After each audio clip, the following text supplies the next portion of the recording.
একই মন্দির চত্বরে এসে যদি পেয়ে যান রাম মন্দির, খাটু শ্যামজি মন্দির, বালাজি বাবসা মন্দির, জিন মাতা মন্দির এবং বিশ্বকর্মা মন্দির, তাহলে দেরি কিসের?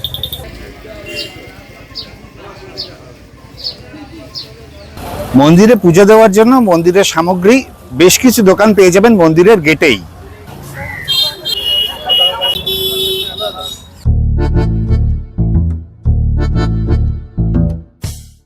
Hello, I am Joyon, welcome to my channel.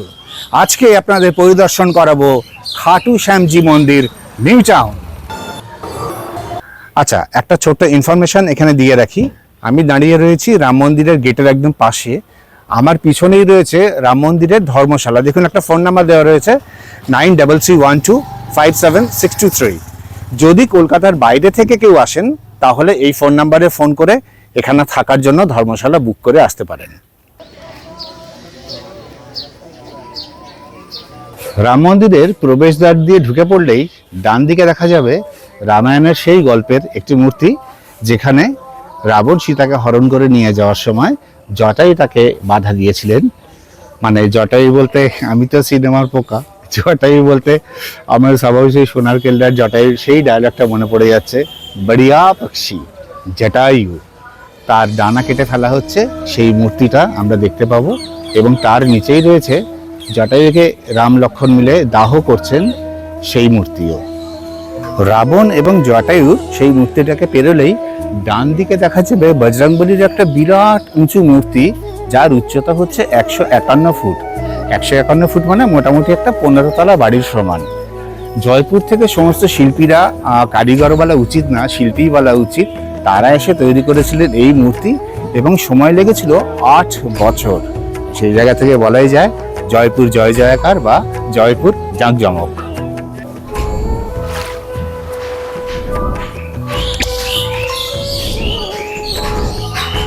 বজরংবলীর এই সুবিশাল মূর্তির পরেই বজরংবলীর আরেকটি অপেক্ষাকৃত ছোট মূর্তি রয়েছে। তারপরেই রয়েছে দেবাদিদেব মহাদেবের একটি 51 ফুট উঁচু মূর্তি, মানে মোটামুটি 5 তলা বাড়ির সমান উঁচু।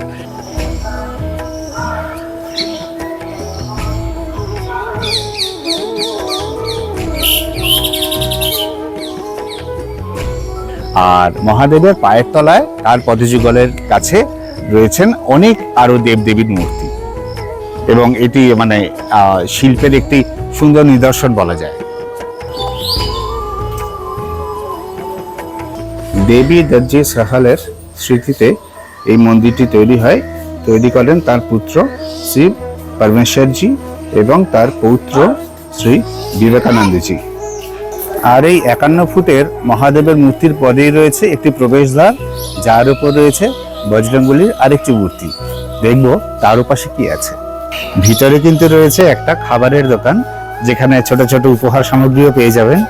আর খাবার বলতে সেখানে দার্জিলিং চা এবং রাজস্থানী মশলা দিয়ে তৈরি নানা রকম নিরামিষ খাবার পাওয়া যায়।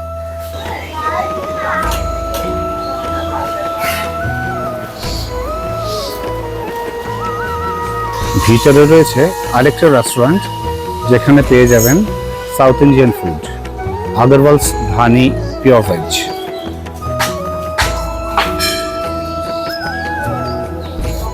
আচ্ছা, শুধু বাইরেই নয়, ভিতরেও কিন্তু রয়েছে পুজো দেওয়ার জন্য ডালা এবং প্রসাদের দোকান।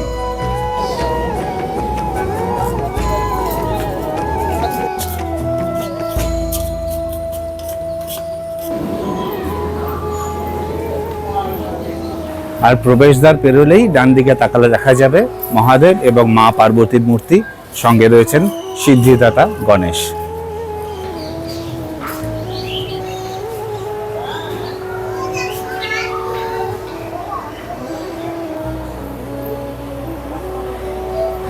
আমি তো সিনেমার পোকা, এই মূর্তিটার সামনে এসে আমার মনে পড়ে গেল একটা সিনেমার কথা, যার নাম হচ্ছে সুরজ কা সাতওয়া ঘোড়া। শ্যাম বেনেগালের তৈরি। 1992 সালে ফিল্মটা রিলিজ করেছিল। 1993 সালে এই ফিল্মটা ন্যাশনাল অ্যাওয়ার্ড পেয়েছিল বেস্ট ফিল্ম ক্যাটাগরিতে। এখানে আমি দাঁড়িয়ে রয়েছি সূর্যদেবের মন্দিরের সামনে, যে রথকে টেনে নিয়ে চলেছে 7টি ঘোড়া।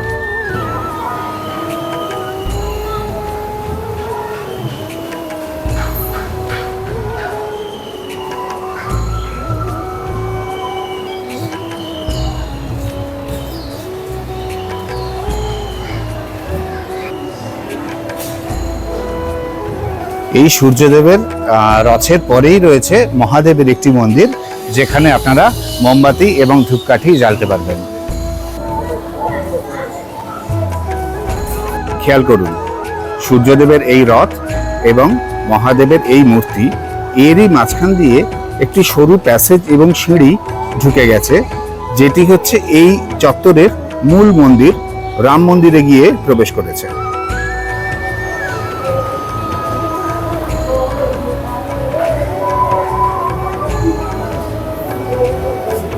এই রাম মন্দিরের ভিতরেও রয়েছে খাটু শ্যামজির একটি মূর্তি, মা কালীর একটি মূর্তি, মা দুর্গার একটি মূর্তি এবং বজরংবলীর একটি মূর্তি। এছাড়াও রয়েছে বলভদ্র, সুভদ্রা এবং জগন্নাথের মূর্তি।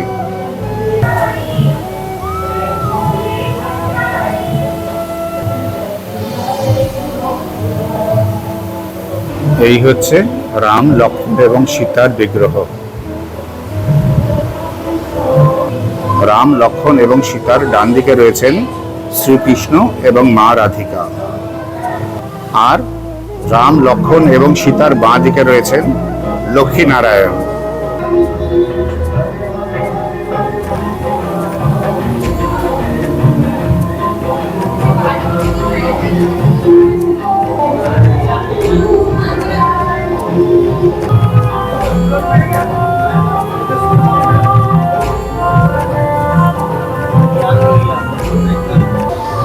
রাম মন্দির থেকে বেরোনোর পরেই তার পাশেই পাবেন জিন মাতার মন্দির।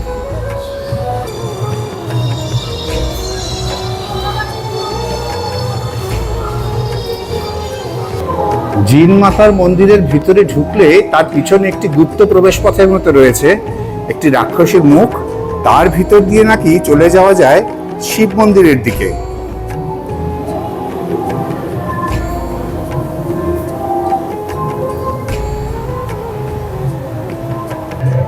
এখানকার দেওয়ালে রয়েছে অজস্র রিলিফ ওয়ার্ক।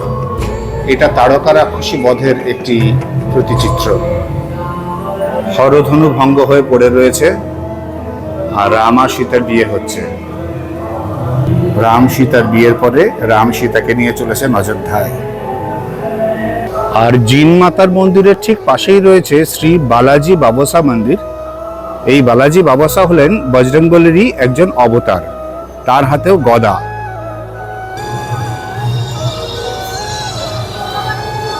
আর বালাজি বাবসার ঠিক পাশেই রয়েছে ওই নাট মন্দিরের মধ্যেই একটি বিরাট বড় শিবলিঙ্গ। এতগুলো মন্দির দর্শনের পর এবার এসছি, আজকে যে কারণে এখানে এসছি, খাটু শ্যামজির মন্দির দর্শন করতে। কে এই খাটু শ্যামজি? মহাভারতের পঞ্চপাণ্ডবের মধ্যে দ্বিতীয় পাণ্ডব হলেন বায়ুপুত্র ভীম। না, ভীম কিন্তু পাণ্ডুর পুত্র ছিলেন না, কিন্তু প্রকৃত মহাভারত নিয়ে এখন আলোচনা করব না। ভীমের পুত্র ছিলেন ঘটোৎকচ, এবং ঘটোৎকচের জ্যেষ্ঠ পুত্র, তার নাম হচ্ছে বারবারিক। এই বারবারিকই হলেন খাটু শ্যামজি। কথিত আছে মনের একদম অভ্যন্তর থেকে যদি তার কাছে কিছু প্রার্থনা করা হয় সেটা সফল হবেই। ইনি হলেন কলিযুগের দেবতা। শ্রীকৃষ্ণের কাছ থেকে ইনি আশীর্বাদ পেয়েছিলেন যে মর্তলোকে তিনি শ্যাম নামেই পূজিত হবেন, তাই তার নাম খাটু শ্যামজি। রাজস্থানেও কিন্তু খাটু শ্যামজি নামেই পূজিত হন তিনি, আর গুজরাটে বালিয়া দেব নামে ইনি প্রখ্যাত। আসুন আগে এই মন্দিরটিকে ভালো করে দেখা যাক। এই মন্দিরটি প্রতিষ্ঠা হয়েছে 2024 সালের 27শে নভেম্বর। আর মন্দিরের গায়ে যে কাজগুলো দেখতে পাচ্ছেন, এইটাকে বলা হয় নাগারা শিল্পরীতি। এই নাগারা শিল্পরীতির স্পেশালিটি হলো এর আর্চগুলো এবং দেওয়ালের কাজগুলো অসম্ভব সুন্দর কারুকার্য করা, শ্বেত পাথর কেটে এই কাজগুলো করা হয়। এটাও রাজস্থান স্পেশালি বলা যায় এটাকে। আর এই ধরনের কাজ বহু মন্দিরে দেখা যায় ভারতবর্ষে, বিশেষ করে যদি অযোধ্যার রাম মন্দিরে যান বা ভারতবর্ষের যে কোনো স্বামীনারায়ণ মন্দিরে যান, তাহলে এই ধরনের কাজ দেখতে পাবেন। এই মন্দিরে সারাদিনে 5 বার আরতি হয়। ভোরবেলায় 5:15টার সময় হয় মঙ্গল আরতি, 9:15টার সময় হয় শৃঙ্গার আরতি, দুপুর 12টার সময় হয় ভোগ আরতি, আর সন্ধে 7:30 যখন বাজে তখন হয় সন্ধ্যা আরতি, আর ঠাকুরকে যখন শোয়ানোর সময় আসে রাত্রি 9টার সময় তখন হয় শয়ন আরতি।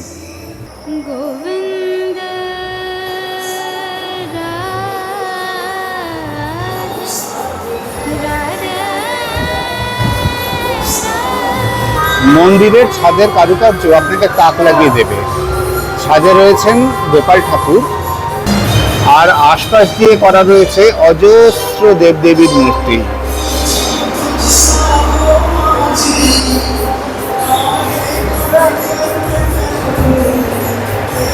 আর্চের ওপর ক্ষুদ্র এবং সূক্ষ্ম কারুকার্যে অনেক নর্তকীর মূর্তি তৈরি করা রয়েছে। এটি হলো খাটু শ্যামজির গর্ভগৃহ, যেটিকে আমি পরিক্রমা করছি। এর এক পাশে কিন্তু রয়েছে একটি শিবলিঙ্গ।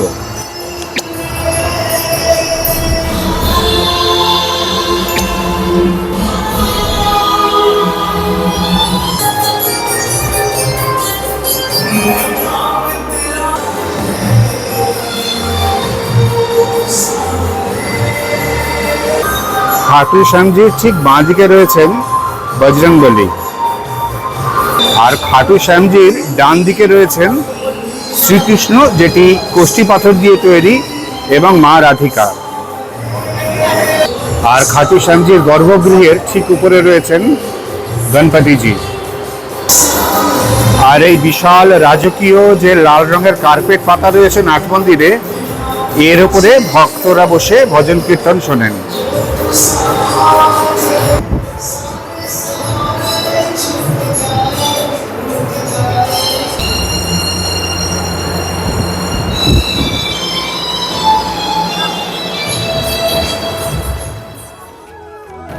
কি করে এসে পৌঁছবেন এই রাম মন্দিরে? খুব সোজা জলের মতো মন দিয়ে শুনুন। সিটি সেন্টার 2 যদি নামেন, সেখান থেকে টোটো পেতে পারেন। টোটো 70 টাকা ভাড়া নেয়, ভাড়াটা একটু ওভার প্রাইসড বলে মনে হয়। সিটি সেন্টারটি ক্রস করার পরে ডান দিকে একটা রাস্তা ঢুকেছে, সেই রাস্তার নাম হচ্ছে, এখানে সমস্ত নাম্বার দিয়ে রাস্তার নাম হয়, সেই রাস্তার নাম্বার হচ্ছে 706 অ্যাভিনিউ। সেটা দিয়ে সোজা চলে আসতে পারেন। এলে যে ক্রসিংটা পাবেন সেই ক্রসিংয়েই রাম মন্দির, আর এই ক্রসিংটার নাম হলো সিলিকন ভ্যালি মোড়। অথবা ইকো পার্কের 4 নম্বর গেটে নামতে পারেন, সেই রাস্তার নামও এরকম নাম্বার দিয়ে, তার নাম্বার হচ্ছে 787। সেই রাস্তা করেও সোজা চলে আসতে পারেন, বা অটো করে চলে আসতে পারেন, বা টোটো করে চলে আসতে পারেন। যেদিক দিয়ে আসুন না কেন, টোটো করে এলে মিনিট 5 থেকে 7, আর যদি হেঁটে আসেন তাহলে অ্যারাউন্ড 15 মিনিটস প্লাস ধরে নেওয়া যেতে পারে। আমি তো হেঁটে হেঁটে হেঁটে হেঁটে চলে এসেছি। আপনারা জানেন যে আমি হিউয়েন সাংয়ের ভক্ত।